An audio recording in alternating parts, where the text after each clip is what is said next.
having a social agenda or an ESG agenda is becoming quite common. So it's thankfully increasingly difficult to separate the companies that are social from the companies that are not social. So traditionally, we had this separation between for-profit and non-profit, and we would think of normal business, a for-profit, and then social enterprises would be some kind of, non-profit venture that would try to serve the bottom of the pyramid. And what we have today is much more hybrid form. While I would say the social sector should still be defined by the fact that they are trying to bridge a gap and, social deficiency, dysfunction in our societies, some needs just not being met for very specific groups of the population usually.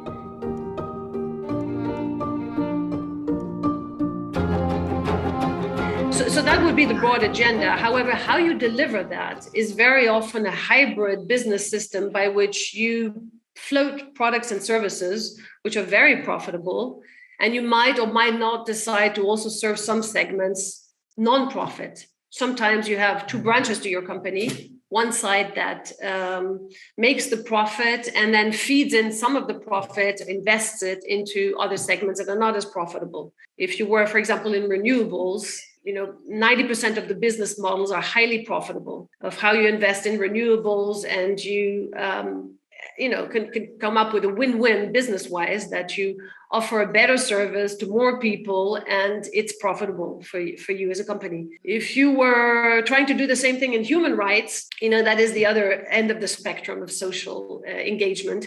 It's quite difficult to make money on that. So depending where you're at, and if there is, how easy it is to monetize what you're offering, you will find that there's a very big array of mixes. But social enterprises today are no longer defined by profit, non-profit, but they are defined by trying to solve something for the greater good, some problem for the greater good.